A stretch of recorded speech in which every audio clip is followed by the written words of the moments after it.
අපි ආවා ඩිල් පින්වල තියෙන ඇපල් වත්තකට. මේ ඇපල්, ප්ලම්ස්, ස්ට්‍රෝබෙරි හැම අස්වනු නෙලන කාලේ. පොඩි අය හරි කැමතිනේ මේ වගේ තැන්වලට ඇවිල්ලා ඒගොල්ලම ඇපල් කඩන වැඩේට සම්බන්ධ වෙන්න.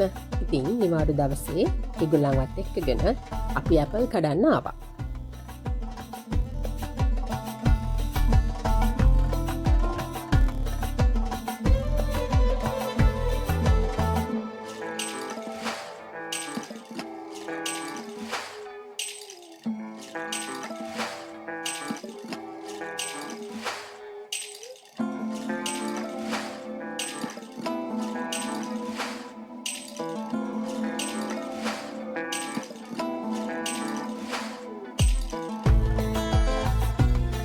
මේ විදියට පළතුරු කඩන්න යනවා නම් ටිකක් උදෙන් යන්න ඕනේ. මොකද දවල් වෙනකොට මේක බලන්න එන සංචාරකයෝ ගොඩක් මේ පළතුරු කඩාගෙන ගිහිල්ලා ඉවරයි. ඉතින් අපි යන වෙලාවෙත් ප්ලම්ස් එහෙම ඉතුරු වෙලා තිබුණේ නැහැ. හැබැයි ඇපල් නම් ඇති වෙන්න තිබ්බා කඩන්න පුළුවන් වෙන්න. ඇපල් කඩලා තිබ්බේ අඩුවෙන් හින්දා. ඉතින් අපි පුංචි ළමයි කීප දෙනෙක් එක්ක යනකොට අපිට අපි හිතන වෙලාවට මේ යන්න ලැබෙන්නේ නැහැනේ. ඉතින් ඒක නිසා අපි යනකොට ටිකක් ප්‍රමාද වෙලා තමයි තිබුණේ. මෙතනට ඇතුල් වෙන්න එක්කෙනෙක් $5ක ටිකට් එකක් ගන්න ඕනේ. ඊට පස්සේ අපිට පුළුවන් අපි කැමති විදිහට ඇපල්, ප්ලම්ස් වගේ පළතුරු කඩා ගන්න. ඇතුළේ ඉඳන් අපිට ඇපල් ඕන තරම් කන්න පුළුවන්. හැබැයි අපි අර කඩා ගන්න ඇපල් වලට ඒගොල්ලෝ බර අනුව අපි ඒ ගෙවීම කරලා මිලදී ගන්න ඕනේ. මෙහි අස්වනු නෙලන කාලෙට මේ විදිහට හැම පළතුරු ගොවිපලකම වගේ මේ වැඩේ කරනවා.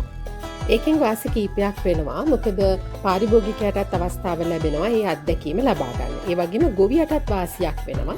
මොකද මේකට අස්වැන්න නෙලන්න, සේවකයෝ යොදවන්න, ඒක වගේම යන වියදම, කාලය මේ දේවල් කළමනාකරණය කරගන්න ගොවියටත් අවස්ථාව ලැබෙනවා.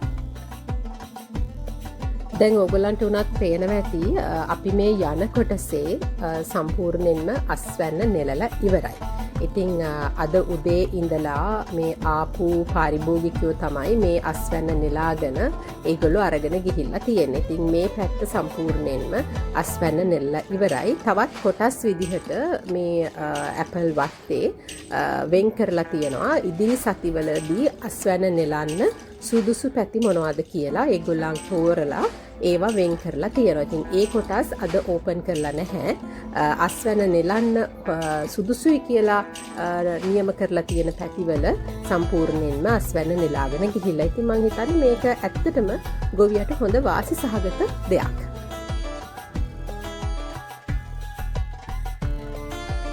ඉතින් ඔන්න ඔය විදිහට අද ඇපල් වත්තේ සංචාරය නිමා කරනවා. ඉතින් ඕගොල්ලන්ට මේ දකින්න ලැබෙන්නේ තවත් කොටසක්. මේ කොටසේ ඇපල් අස්වනු නෙලන්න සූදානම් නැහැ. මං හිතන්නේ මේ කොටසේ අස්වැන්න නෙලන්න තව මාස කිහිපයක්ම ගත වෙයි. මෙතනින් පස්සේ අපි යන්නේ බ්ලූ මවුන්ටන්ස් වල තියෙන බොටනිකල් ගාඩන් එකට. ඒක හරිම ලස්සන බොටනිකල් ගාඩන් එකක්, කඳු මැද්දේ තියෙන. ඉතින් ඒකේ විස්තරත් ඔයගොල්ලන්ට ගේන්න බලාපොරොත්තු වෙනවා. එහෙමනම් channel එක subscribe කරන්න අමතක කරන්න එපා.